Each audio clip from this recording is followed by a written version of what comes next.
The views and opinions of this broadcast do not reflect the views and opinions of Armed Media, New Productions and its affiliates.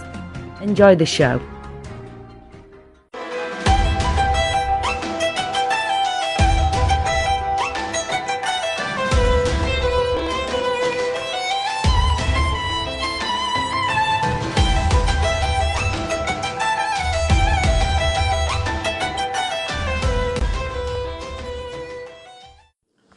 Good evening and welcome to my show, Let's Talk Careers with Sarah. I'm here every Wednesday at 10 p.m. Eastern Time, and I am talking about careers on every show that I have. And today I want to speak about LinkedIn.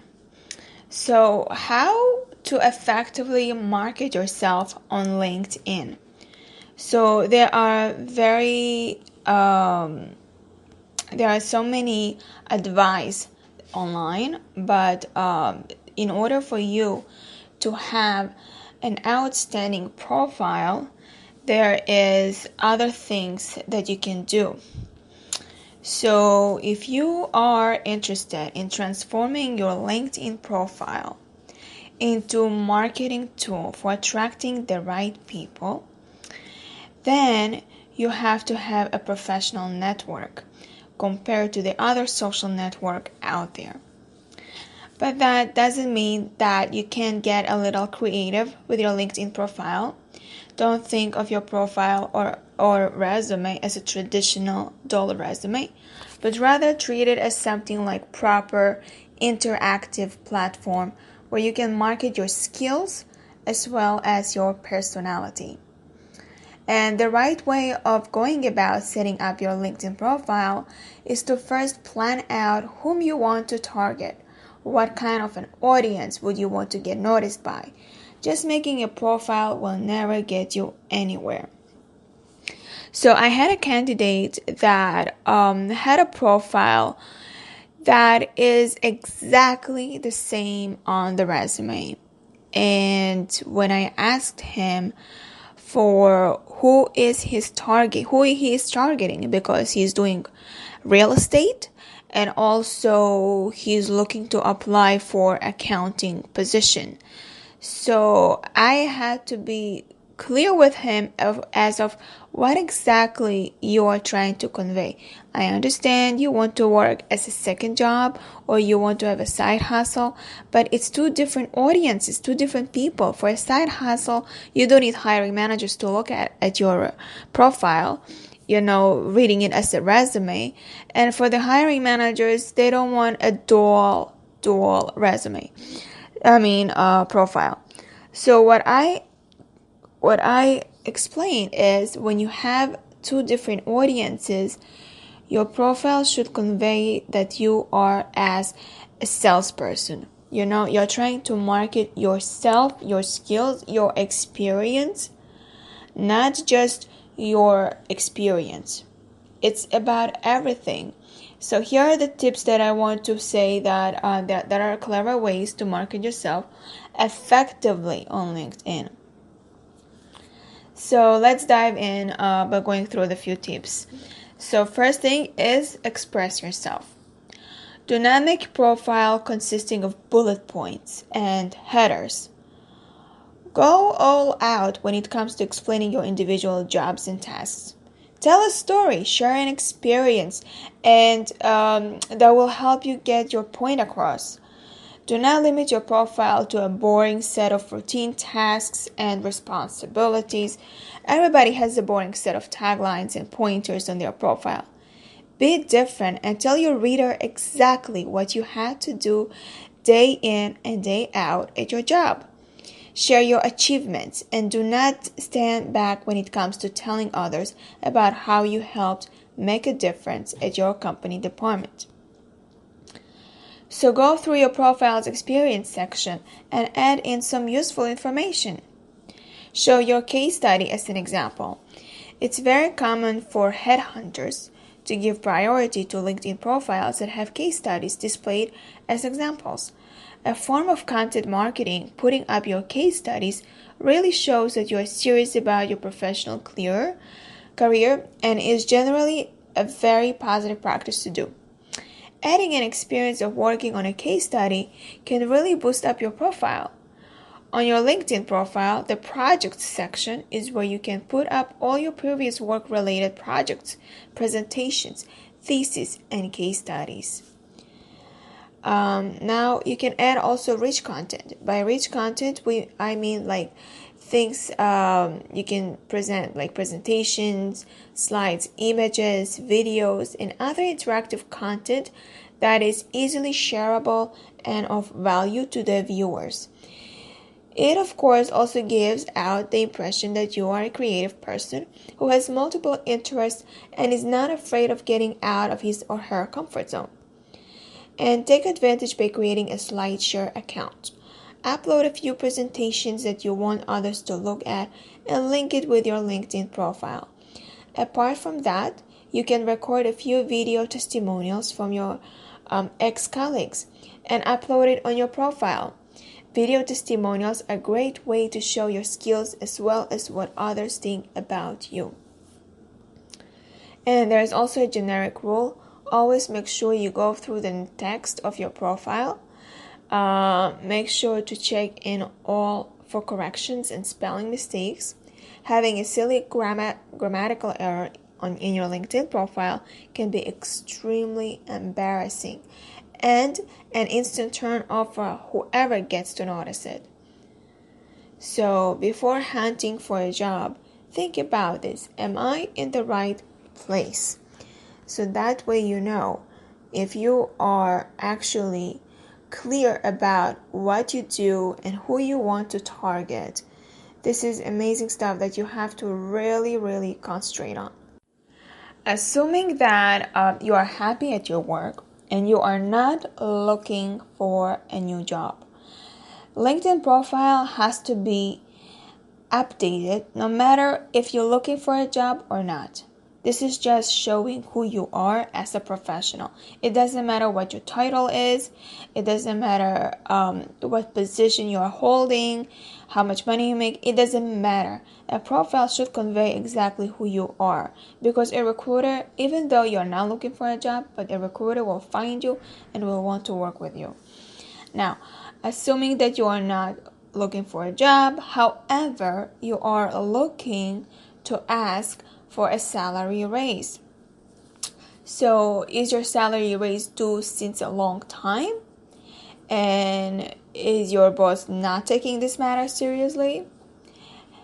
So if you think that you deserve a raise in your salary and you do not know how to ask for a salary raise or are nervous about it, then there are many ways to go about it. Instead of sitting back and waiting for a miracle to happen or looking for a new job, you need to find a suitable ways to ask for a salary raise.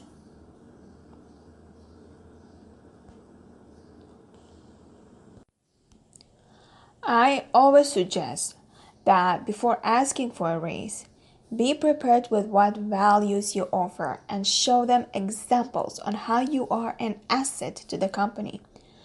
Supervisors are busy and have no time with long conversations, no time for explaining why you need a salary.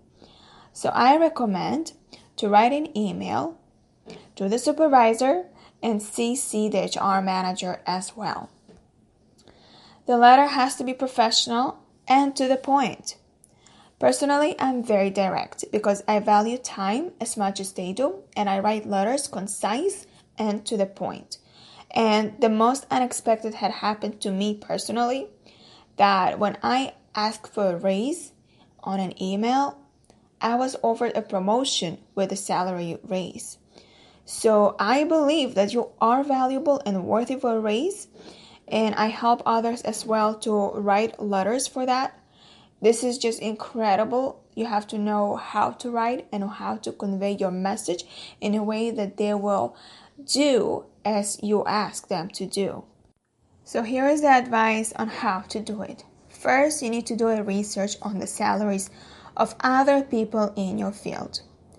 Prior to asking to your boss about a salary raise, you need to do a proper research. This is the time to find out the common salaries which are given to the employees working at a similar post and field as of yours. I can just explain you how to do that, and it can be first done by asking your coworkers about their wages. You should keep in mind that there are many people who will not be willing to tell you about their salaries. So that's why it is advised not to ask the current co-workers about their salaries as they will not reveal their information. So it is better to ask those who are no longer in the company. There are also some published resources which provide information about salaries. They give an approximate median value for the salaries related to specific occupation according to the government data. Then you need to find out the amount which you can earn. It is significant to note that due to the impact of several factors such as experience and education, your wage might be different from the median values which are published on the online resources related to your field. Hence, you have to be realistic while expecting a certain amount of salary raise. So, the factors that need to be considered include number of years of experience in a particular field, credentials and education, which is very important, especially for nonprofits, the time period for which you have been working for the particular company. I have to say that even the time period sometimes doesn't really work. And for them, for the supervisors, they can just say, if you are not happy with the salary, I can just replace you with somebody who will be happy. So with the number of years you are being loyal, some companies, they really don't care about that. There are some companies out there that they don't care that they have valuable employees.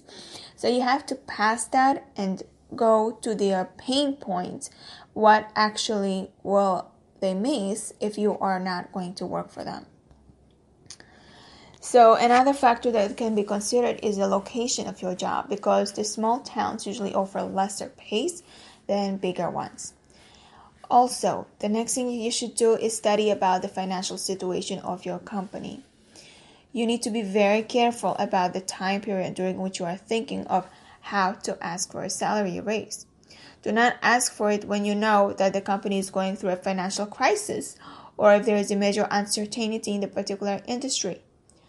Also, as an employee, you know the financial health of the company very well, and therefore you should not ask for a salary raise in such circumstances. It is important to do research about the company in this regards too. This consists of looking for the financial reports of the company and studying the business news to have knowledge about the market trends and where your company stands. One thing that I can just tell you, do not fall into something that they say in this statement. We don't have a budget. There's no such thing as we don't have a budget. If you don't have a budget, there's no way that your business can grow. So it doesn't make sense. But when they tell you that, don't take it personally and pass that objection for something else.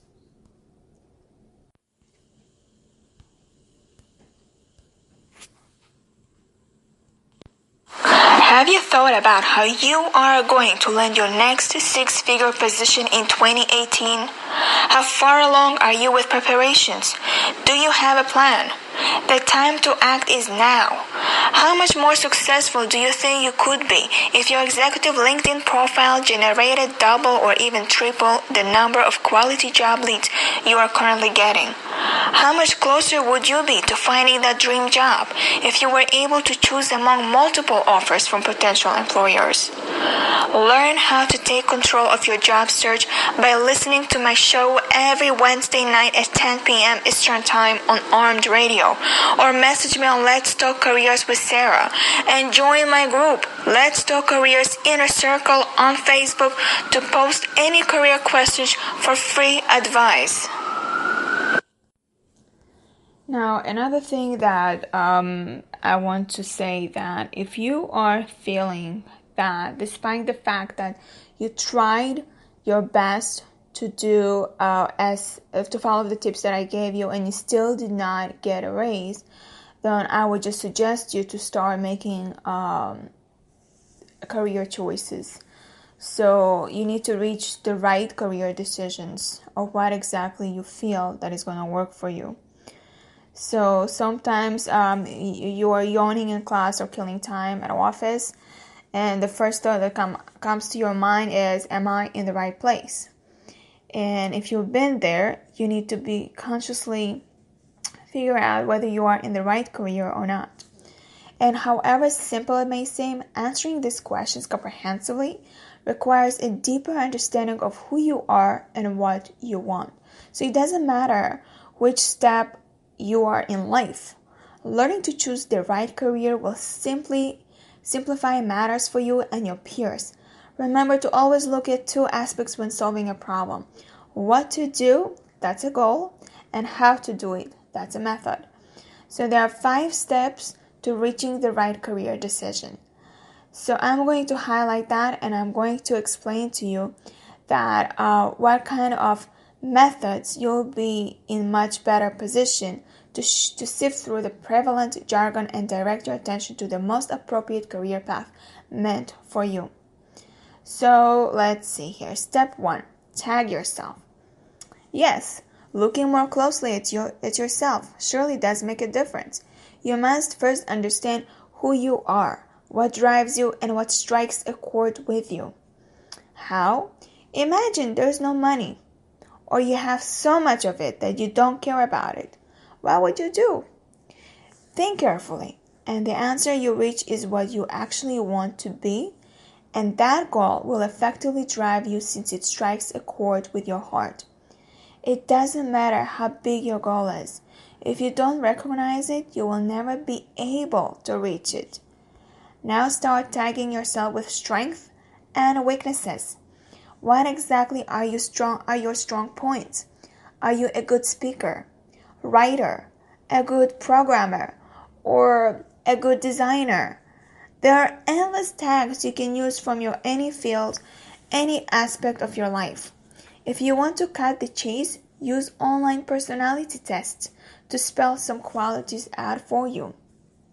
You can find those personality tests on Google. Just type on search personality test. Now, the second step is know your potential. After tagging yourself, you must realize the power within you. Are you capable enough to convert your weaknesses into strength? Are you confident that you can make the most out of your existing strength? If you choose to leave these questions unanswered, you will end up with a lack of motivation problem and compromise with ease. What if you compromise and follow decisions made by others?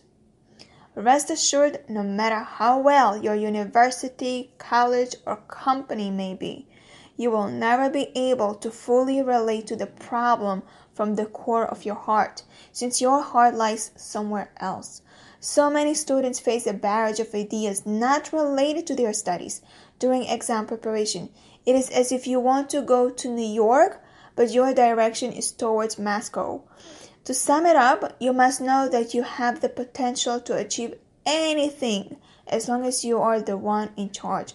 Nothing is impossible. It only takes time and effort to make it possible. The next step is study the subject matter. There is no point in taking a decision if you haven't understood the subject matter. Jot down career path that intrigues you. These are the possibility options in choosing the right career. Imagine socializing on Facebook.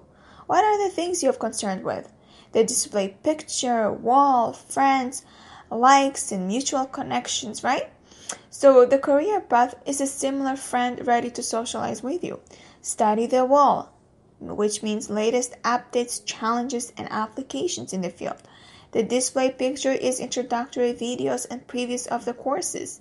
The friends are related fields and job descriptions. And the mutual connections are common courses and disciplines.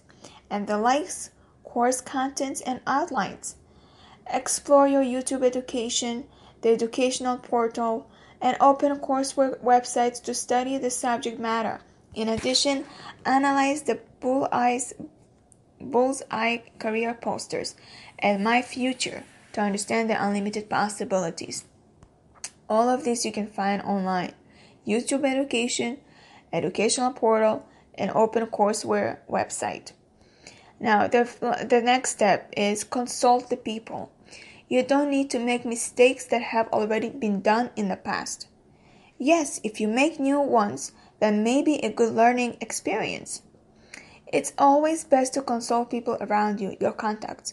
When you start listing down people you know or can easily get to know of, you will find professionals, mentors, friends, elders, seniors, and so many people that can give you some feedback and suggestions for the road ahead. Start interacting and understand the experiences around you. You may not always agree with the methods, but you will slowly become aware of the possible ditches and camouflages in the road ahead. Use LinkedIn profiles to study the career paths of influential personalities in the field you're interested in. And the last step is take the decision. If you have understood everything till now, all you need to do is to fill the colors to the sketch provided here. Understand yourself, your strengths, weaknesses, and what you stand for. Know your potential. Can you really do it? Study the subject matter. Be aware and stay informed regarding what you think you have interest in. And consult the people. Let go of your ego and dive into the ocean of experience surrounding you. Finally, after scrutinizing all alternatives and studying each coupled with a deserving consultation, take the decision and embrace the future. If at any point you find a better alternative, study the cost of time and plan accordingly. There are no failures, only experiences, and I wish you good luck. Now, I want to emphasize again, going back to LinkedIn. So LinkedIn has to be a profile that is powerful to you. 2 every second, that's how many people join LinkedIn as new members, many of whom hope to exploit the platform's rich resource for industry contacts, new clients, and partnership opportunities. Okay, this is not only for businesses, but it's also for job seekers. Get your skills and your title exposure in front of hundreds of hiring managers and make a great first impression. Remember, a picture is worth more than 1,000 words. When designing the banner, make sure it's in JPG, PNG, or GIF file that's under 4 MB in size with the correct dimension for the header being 1400 to 425. Be sure to leave some space at the bottom as the top section of your profile tends to cut into the image. Make sure that not to hit delete because you won't be able to get the header back. And I learned that lesson the hard way when I was playing around with the feature a few weeks back. Photo. Your LinkedIn profile is your digital introduction with those who view your profile. People like to do business with face. Your photo should be up to date, clear, professional, and an expression of you, preferably the smiling you. If you are a casual guy, no one expects or wants to see you in a suit. In a virtual world, we may do interviews with someone who we have never met, and the connection provided by a photo, especially when you can see the eyes and a warm reception, can go a long way. The headline. Your headline is very much like a headline of a news story in the newspaper. If it's not eye-catching, does not draw your attention, or raise enough curiosity, then chances are you are not going to read any further. When writing your headline, make sure it's a reflection of what you do, who you are, and make it relevant to your target market. Your goal is to get your viewers' attention in order for them to get curious enough to read more about you. Try and stay away from tacky sales pitch. Remember, people don't care how much you know until they know how much you care. The next thing I want to talk about is a summary. In my opinion, this is the most important section within your profile, given it's the first place people read once you have caught their attention with your header and headline. There are many different theories, but in my opinion, and from a personal branding perspective, I believe that on social media, people buy into people they trust and like. Unless you establish this right from the start, then no one is going to care about your skills and experience, let alone your services. The best way to establish this trust is to share your business journey. I mean about career journey to date. Let's face it, everyone likes a good story. Now, there are three main stages for this: past, present, and future. Start off by sharing how you got into your career, what has led you to where you are now, and finally, what you are working on going forward. Within each of these sections, be sure to weave in any key achievements, awards, career milestones, endorsements, and even your failures, as it adds a human element to your profile. The next thing is skills and endorsement. Back in 2012, LinkedIn launched a feature called endorsements, which enables users to endorse their connections for skills they have listed in the skill and expertise section of their profile, or recommend one they haven't yet listed. These endorsements then show up on your profile within that same skills and expertise section, as you can see it on your LinkedIn profile. You can have up to 50 skills displayed. 3 to 5 is generally a good number to list. In today's career world, hiring managers only want to deal with specialists, so when you list too many skills, it shows you are a generalist rather than a specialist. And most importantly, make sure that the skills you do list are consistent with your personal brand and is solving your hiring manager's challenges, objections, and creating you a unique difference in the market. Next, optimize. Just as you would optimize the foundations of your career before you start an aggressive inbound marketing, do the same for your LinkedIn presence. Starting with your profile, get ranked high on LinkedIn. There are 5 key areas within your profile where you will need to insert keywords in order to get ranked high within search results. When your target market is searching for you or your service. Target market, I'm talking about employers and hiring managers. First, title, current and previous experiences. Second is the summary. The third one is the work experience. The fifth one is skills and endorsements. And the fifth one is reviews, recommendations from others.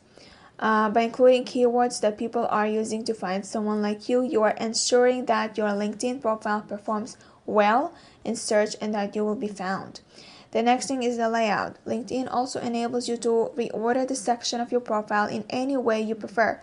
Over the past few years, I've been tested many different ways to structure a LinkedIn profile in order to reach optimum flow and consistency. In my opinion, the structure you will see now by far the most engaging and compelling. First, summary. Second, skills and endorsement. Third, experiences. Fourth, volunteer. Fifth, honors and awards. Sixth, publications. Seventh, additional info. Eighth, recommendations. And the ninth is groups. When in edit mode, simply hover your mouse over the double-sided arrow next to the edit link for each section. Your mouse will turn into 4-arrow icon, at which point you can click, then drag and drop to another position on your profile. The next thing is groups. Joining groups that relate to your industry or the industry you wish to enter is another step in building a compelling profile.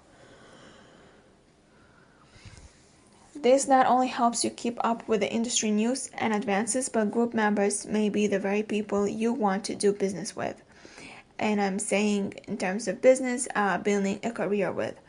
Your participation in groups helps build your visibility, credibility, and involvement within your industry. You can join up to 50 groups. In my opinion, it's the best to only show 6 to 8 groups within your public and LinkedIn profile. You can choose which groups to display by changing the visibility setting in your system and notification settings. The last thing is blog. After opening up their publication arm back in February last year, LinkedIn have just reached over 1 million posts. As a result, they have now opened up their publishing arm to all English-speaking countries. Becoming a publisher on LinkedIn can be a powerful way to reach your target market and generate new leads. The new platform promises to match the blog's topic with users who share an interest in that particular vertical. Writing short articles and posts helps set you up as an authority on your particular topic and puts you in the newsfeed of your connection. This in turn keeps you and your business top of mind within your hiring manager's market. Now, the employers are looking for someone who is an outstanding. They really look someone for who is an outstanding. And someone who is outstanding, resume, everybody has a resume. Okay, cover letter, everybody has a cover letter. But LinkedIn, having a profile that is an outstanding, you are going above and beyond. You have recommendations, you have skills and endorsements, you have experience, you have a summary, you have a blog. Blog means that you can publish articles, and that shows your communication skills, writing skills, interpersonal skills, whatever soft skills that you have. It also gives you a greater exposure to your current network, given every blog you post is distributed to their news feeds and displayed within their notification settings, located at the very top of their LinkedIn profile. If your contacts like the article and decide to share that on LinkedIn, Facebook, or Twitter, this will not only create greater exposure, but those who aren't connected within you may like your work that match that. They end up following you to receive future posts, helping you create a following of raving fans for years to come. Having a compelling LinkedIn profile is paramount to your success on LinkedIn. It's your face to the online networking world and your first point of contact when promoting yourself to potential hiring managers and the career world. The steps provided in this show are the fundamental steps in creating a compelling LinkedIn profile. Be sure to update your profile as you progress throughout your career. Now, I would like to share a story about my previous candidate who had a hard time getting a job. So the story is about Mandy, and she is agreed to let me share her story. A while back, Mandy contacted me asking for help organizing her thoughts. Not her stuff, her email, her finances, or her papers, even though I do all of that. And she was jobless at the time, but had a good education and professional experience in a well-paying industry. Even with her background, she had not worked in 2 years, and she felt defeated. Okay, stop right there. She has no job, no money, and she reaches out to a professional writer. Now, is this what you would do? But Mandy knew that if she would tame her staff and get her thoughts in order, if she could develop a daily routine and accountability to someone else, then she could move forward. In fact, the first thing that she did was agree to a payment and appointment schedule and commit to sending me daily email updates on her progress with her homework. The first bit of homework she accomplished was to buy and start using a daily planner. She hadn't had this much structure in quite a while. We worked together to evaluate her current job goal to find employment overseas, and she decided that it wasn't realistic, even though she speaks French. What she really wanted to do was to stay in her field, but make a big change and work in certain specialty of her field for which she had no real qualifications. My advice: don't network. Start interviewing people. One of the most important and effective things she did is to conduct informational interviews. She researched companies she wanted to know more about and people she wanted to meet within those companies. She invited those people to have lunch or coffee with her, and she asked them, how did you get to be so successful at what you do, and how can I do the same thing? Mandy sought out temporary jobs to improve her cash flow, which was good because she was picking up more lunch tabs and she was meeting with more and more influential people, conducting more of these informational interviews.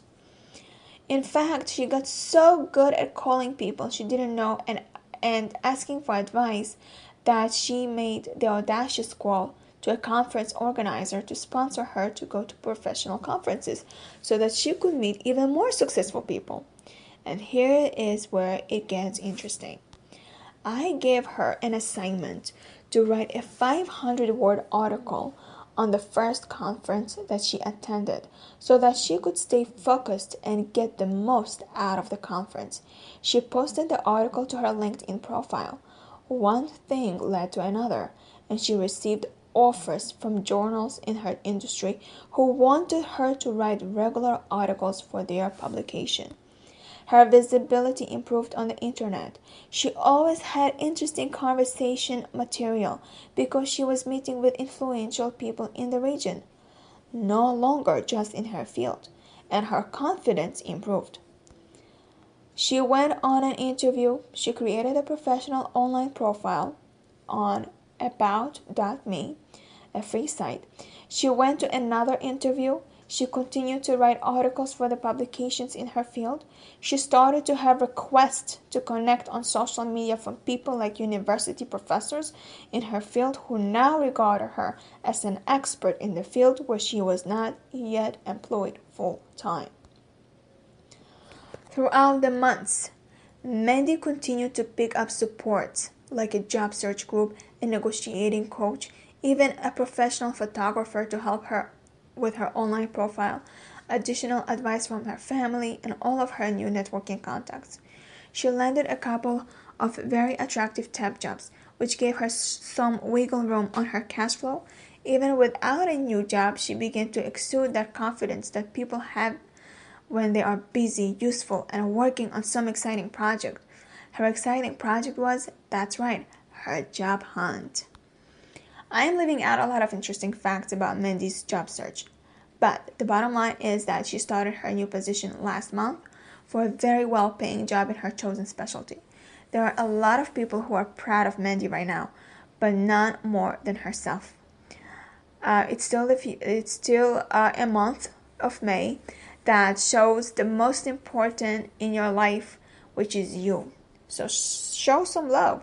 Take cue from Mandy and focus on the next right thing to change your life till the end of the year. So you have my best wishes and my help if you need it. You can find me on Facebook. Let's talk careers with Sara. Now I want to move forward about how do you know if you are in the right career paths? And with the average American spending 9 to 10 hours a day at work, so 40 to 50 a week, it would be nice to find a job where you aren't miserable. In fact, it would be really great to have a whole career that makes you happy. But finding that and realizing that when you have, it isn't always easy. There are 30% that are quite happy when it comes to work. If you're lucky, you are part of that 30%. But thanks to self-doubt or the grass always looking greener elsewhere, you may not even know it. So here are the signs that found your calling. First, you don't get the Sunday blues. A clear sign you like your job is that you don't have Sunday night anxiety. People in jobs they hate often spend the whole weekend stressed because they're dreading work on Monday. If the extent of your Sunday depression is, I'd so much rather watch 20 episodes of Scandal tomorrow than work, you are doing well. Next sign is that you don't mind putting in extra effort. Every job involves annoying and challenging tasks, but you realize that it's just part of the bigger picture and you sign up for extra work. If during challenging times you find yourself digging in and stepping up rather than opting out, you've found a career that you love. Next sign is you are one with your company. You feel like the company you work for is your own, and you truly feel the ups and downs of the work you do because you truly care. And the next thing is you can finally afford the things you want. Of course, if you truly are happy in your career, money usually isn't the reason, but it can be one of them. It is a great when you have a job that allows you to live the lifestyle you want, or at least get close to it. The next thing is you talk about your job all the time. If you have ever hated your job, you know how much complaining career dissatisfaction provokes. But if you actually enjoy your job, you tend to be equally vocal about it. You know you are in the right gig. You are the only happy one at happy hour because everyone else is drinking to wallow after a bad day. You're pumped, you're so lucky to do what you do. Just be careful about talking too much about how you love your career. All of those miserable people at the bar may not want to hear it. The next thing is you tell other people they should work at your company. This is the big one. If you are truly happy with your company, you encourage other people to apply. You find yourself at the branch describing what solid people your coworkers are, the company's bright financial future, the value of its mission, and listing the many, many perks. Basically, you talk about your job like it is your latest crush. And the next sign is, which is the last sign. I'm running out of time soon. Don't misinterpret nervousness and stress as evidence of being in the wrong job. It may be due to the fact that you are really excited about performing well, feeling challenged, or even a little out of your league. These are actually signs that you are in the right job. Remember, it is always good to be a little scared in your career. Comfort can quickly turn to boredom. If you don't feel a little nervous and stressed, it indicates that your job is not challenging enough or that you don't have enough passion for either the industry or company to make it work in the long run. The wrong job is more often packaged in boredom, a lack of stimulation, a passion for that you're doing. A lack of emotional or intellectual investment is a sure sign that it's time to move on.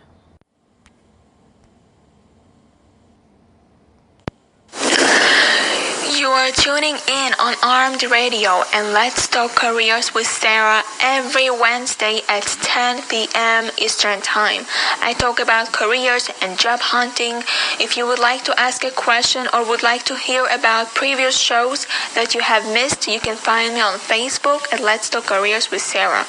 You can learn about jobs, tips, and advice on my page. If you have a career-related question, you can just message me on Facebook.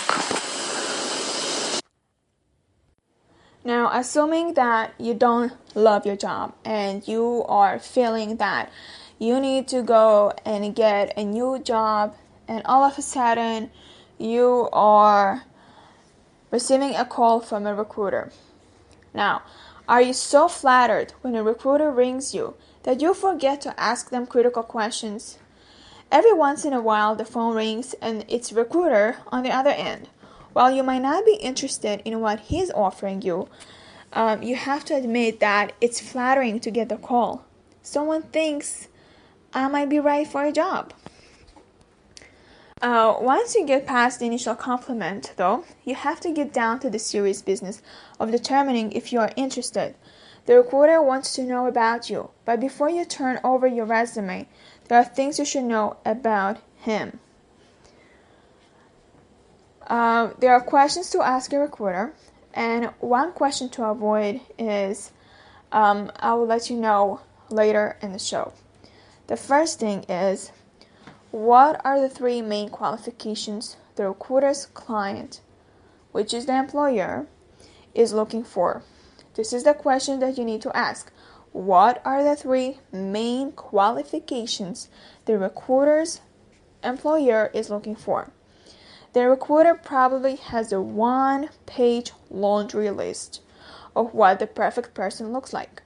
The truth is, however, the employer most likely has only a few, 3 to 4, key requirements that are the deal breakers. Get those on the table first to see if you're even in the ballpark. You probably don't need all the requirements. If you don't have the basics, you might as well say thanks and cut the conversation short. Especially in a tough economy, managers are not generally willing to message the basic requirements because they believe they will find someone who has them. Here's when you tell the recruiter to call you if she finds another job that matches your skills and desires. The next question is, what's the job description? Hearing what the employer expects you to do is important. While the job may entail more money or a higher title, you have to show up and do that job every day. Is it something you want to do? Will it stretch your skill set? Will it represent more of the same at a moment in your career when you are ready to do more? Don't give up yet. This might be a company with a rapid promotions, and their lateral job is just what you need to get your leverage to climb the ladder. Next question. Are you working with this employer exclusively? This is a question you're asking a recruiter. Are you working with this employer exclusively? Here is where you find out what has gone into the search so far and maybe what your chances are. If the recruiter has the job exclusively or is sharing it with only one another recruiter, you have a better chance to get your resume reviewed by the hiring manager. If it's out to a zillion agents, your chances just dropped. But it doesn't make it impossible. It just requires to stay in closer touch with the recruiter to find out where things stand. The process will probably go more slowly because the employer will be wading through more resumes. Make sure your recruiter believes in you for the position and is doing everything she can to get you noticed. Also, make sure the resume you present really highlights the experience the employer is looking for. Here's where you need to really stand out from the pack. The next question. How long has the job been open? This is a little bit Goldilocks. The right answer is not too long and not too short. If you are the first candidate interviewed and you are really great, the employer may conclude the search will be easy and want to see more for comparison. That's not to say everyone else won't pale by comparison, but it is a waiting game for you. Next question. Why has the job been open a long time? If the recruiter says the job has been open a long time, and especially if he then sighs, you need to get him to get more info. It would make lots of sense if the recruiter would go back to the employer and find out that what has been wrong with the people that have been interviewed. When we hear the answer, you can begin to determine if you'll be another in a series of misses or a better fit than the candidates who have came before. Next, what is the reason for the open position? You're going to have to do a little digging here. People turn over, but it is only meaningful if you see a pattern. Do a lot of people turn over? Was it a promotion, which is a good thing? Was it a longevity of the rest of the team? You might not get all the facts from the recruiter, but if it brings up a red flag, keep your eyes open during the interview and be sure all your questions are answered before you accept. Next question, what is the compensation package? Here is where you ask about starting salary range, but also ask about bonuses and more importantly, the last few years of achieving them and any other perks that might be included. Half-day Fridays always sounds good to me, but someone else might care about childcare, gym membership, stock options, your car allowance, or the health insurance copay. Next question, what is the interview process? How many steps to the decision? I had one client who required candidates undergo 9 interviews. Will you get to meet the senior management in the process? It's just good to know what you're getting yourself into. And it's also a good way to gauge how you're doing. Are you almost to the finish line? Next question. What information do you have about the company? Remember, it's not a question for you. It's a question to ask the recruiter. What information do you have about the company? You can check out the financials on the internet, but is there any insider info you should know that may not be as public? For example, I'm working with a company right now that is bringing in its SEC work in-house and is planning on going public within 2 years. This info is very valuable to someone looking at an open position. This is also where you can learn about company culture. Do they wear jeans? Is there flexibility to work from home sometime? The next question is, where is the job located?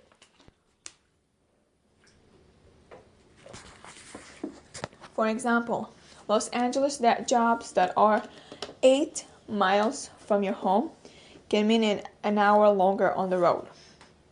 If it's a crazy commute, is there any possibility to work remotely a couple of times a week? If it means relocation, what does that include? And the question that you are being waiting for an answer, what not to ask a recruiter, is how did you get my name? It's always great to think one of your colleagues thinks enough of you to refer you for this job. In some ways, you don't feel like you need to investigate quite so much, since someone who knows you thinks you are a match. Don't shy away from asking these solid questions that help you decide whether to move forward. However, watch out for this last question. How did you get my name? And the question, don't even ask, did you guess my name? While you can certainly ask, you may not get a solid answer. Recruiters often get referrals with the promise of not revealing their source.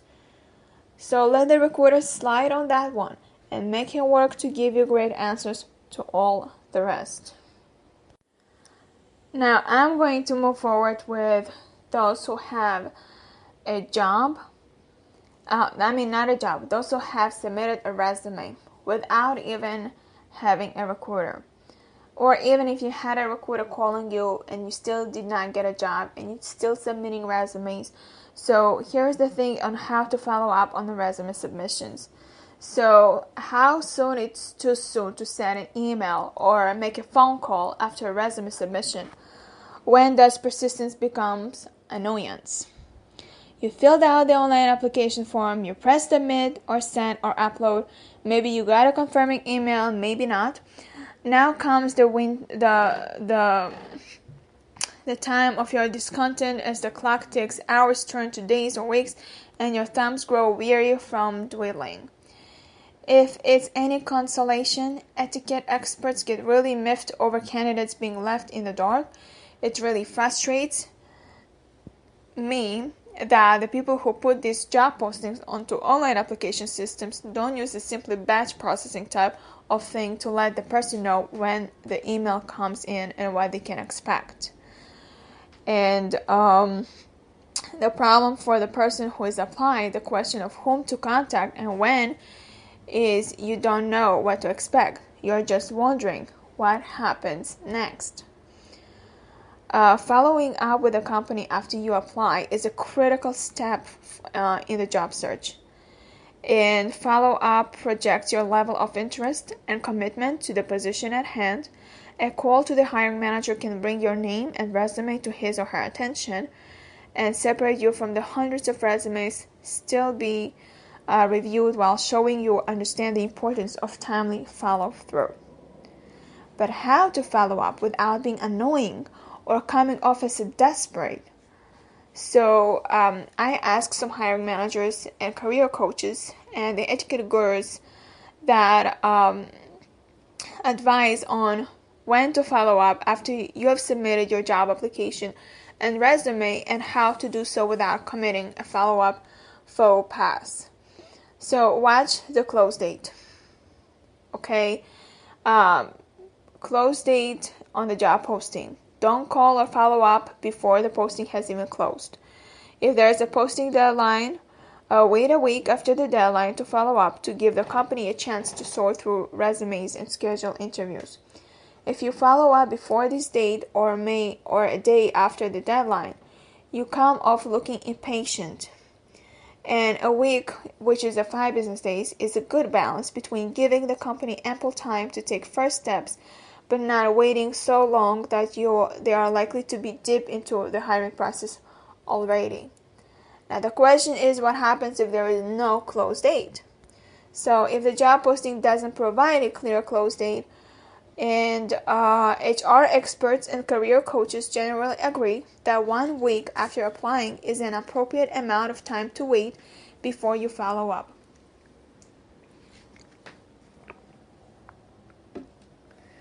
But avoid coming on too strong when you call or write. For example, don't ask why you haven't been called yet. Instead, keep the tone of the conversation or email light and friendly, and if you can, slip in a few questions and have a bit of conversation if it seems appropriate. Take every opportunity to make an impression and get remembered. This is a bit of filling out process. Though, if the person sounds rushed or is giving you one-word answers, then don't hold them up. What to ask when or if you call or write. Good questions to ask on a follow-up call or email might include, have any decisions been made yet? Or is it okay to follow up in another week if you haven't heard anything yet?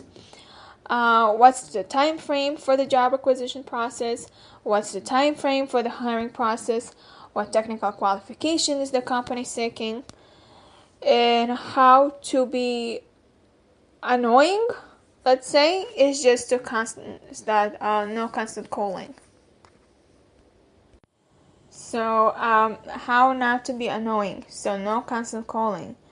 And if the job posting doesn't stipulate no calls, so it shows that the interest, when you call, that means that you show interest and a genuine desire to get the job.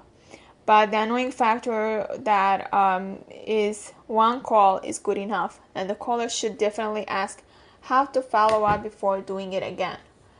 And annoying happens when someone calls a couple of times a week or every week, and I have made it clear that there is no news or nothing to tell them, especially that. And many companies can be slow with hiring, and with vacations and holidays, the process can take months.